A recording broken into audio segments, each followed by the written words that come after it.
Pemirsa Kalam yang dirahmati Allah Subhanahu wa Ta'ala, terima kasih Anda masih bersama kami dan kita akan melanjutkan pembahasan kita tentang tema kali ini, yaitu Sang Pembeda, masih bersama Ustadz Ilyas Sayudanugraha.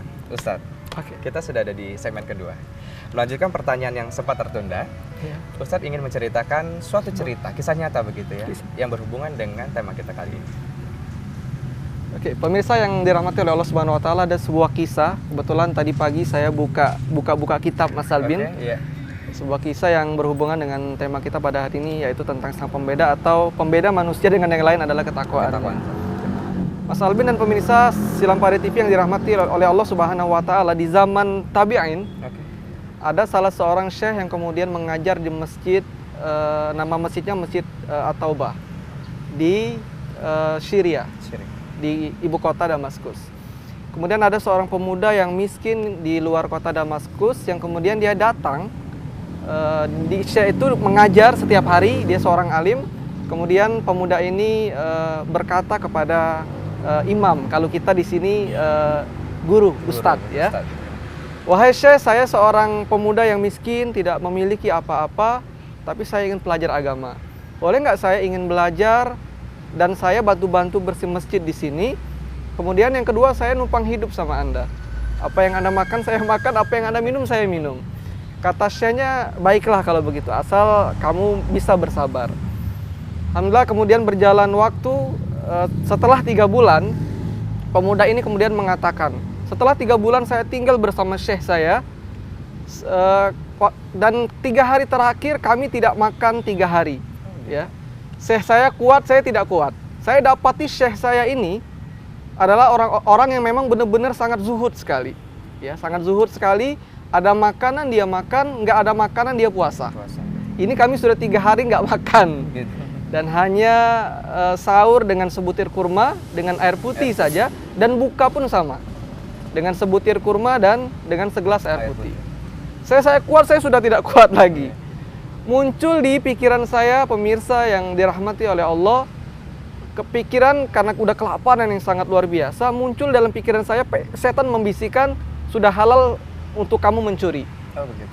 Setidaknya mengganjal perut kamu agar kamu tidak mati kelaparan. Ada saja ya godaan setan begitu. Karena mau minta sama guru-gurunya nggak ada. Ya, kemudian Mas Albin dan pemirsa, zaman dulu di zaman tabi'in, masjid itu tidak sekokoh seperti kita sekarang. Begitu. Gitu. Jadi kalau zaman dulu itu mau kokoh, batang kurma ditebang bawah dan akar sama atasnya, kemudian didempet-dempetin. Nah, itu biar kokoh. Dan masjid di zaman tabi'in itu berdampingan dengan rumah warga. Ya, jadi pemuda ini kemudian mau mencuri, dia manjat dari belakang masjid, pindah manjat ke rumah yang ada di sebelah. Pada saat dia di rumah yang ada di sebelah, dia dapati ada 3 wanita yang sedang menyulam kulit domba, tapi tidak tutup aurat. Dia tidak tahu karena itu tidak boleh dia lihat. Dan tujuan dia bukan itu. Tujuan dia cari makan. Cari makan ya? Awalnya ya begitu. Oke, kemudian dia akhirnya dia memasuki rumah yang kedua di atas. Dia dapati ada bau makanan. Ya, orang lapar itu luar biasa gitu ya. Dia dapati makanan tapi nggak ada orang di dalamnya. Karena kelihatan dari di rumah zaman tabi'in itu hanya ditutupi dengan pelepah-pelepah kurma. Jadi kelihatan. Nggak ada orangnya, kemudian pemuda ini masuk ke dalam rumah. Ada sebuah panci, dia buka pancinya, subhanallah, ada 2 terong yang direbus. Dan sudah matang. Sudah matang, gitu. Tinggal dilahap begitu ya? Tinggal dilahap. Karena rasa lapar yang sangat luar biasa, dia ambil terongnya, kemudian dia gigit. Ya. Pada saat dia gigit, pemuda ini mengatakan, pada saat saya gigit dan saya buru-buru untuk menelan makanan ini, muncullah rasa ketakwaan saya dan rasa takut saya kepada Allah. Dia bilang, setan sudah berhasil membuat saya melakukan 3 dosa sekaligus. Betul. Ya, apa dosa sekaligus? 3 dosa itu, pertama, masuk rumah orang tanpa izin, berdosa. Betul. Yang kedua, mencuri makanan. Kemudian yang ketiga, hampir saja dia memakan makanan yang haram. Padahal kata Nabi jelas, setiap daging yang tumbuh dari makanan yang haram tempatnya adalah di neraka. Dia muncul takut, kemudian dia nggak jadi telan, itu Mas Albin, dia muntahkan di dapur, kemudian dia takut, dia balik lagi ke masjid. Gitu ya.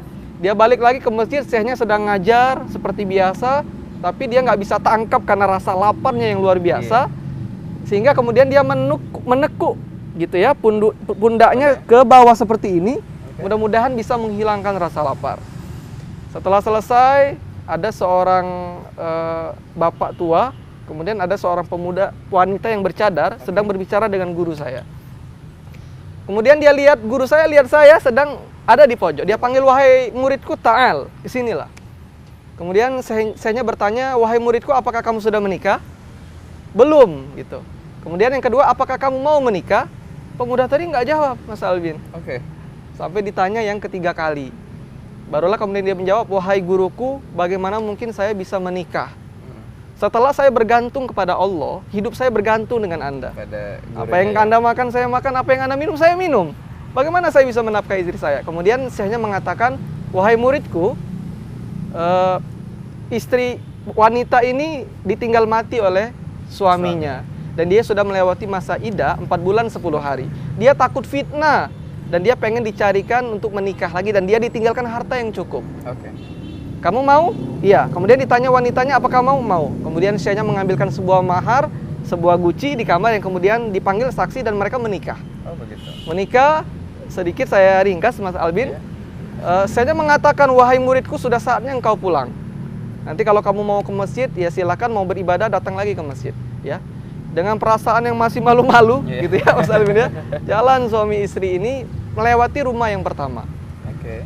Melewati rumah yang pertama, dia udah deg-degan gitu ya. Karena tadi dia baru saja beberapa menit mencuri gitu. Betul.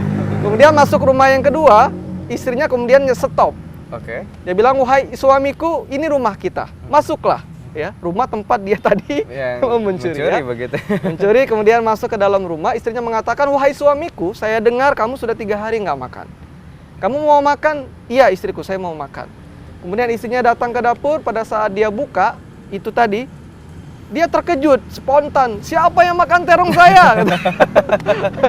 Kemudian suaminya juga mengatakan gitu ya, wahai istriku, kemarilah. Demi Allah, begini ceritanya. Oke, ya? Nah, sang suami bertanya kepada istrinya, ingin memberitahu apakah dia akan jujur atau tidak jujur. Tapi kita jeda dulu, Ustaz. Pemirsa, tetaplah di Kajian Islam. Kami akan segera kembali setelah jeda berikut ini.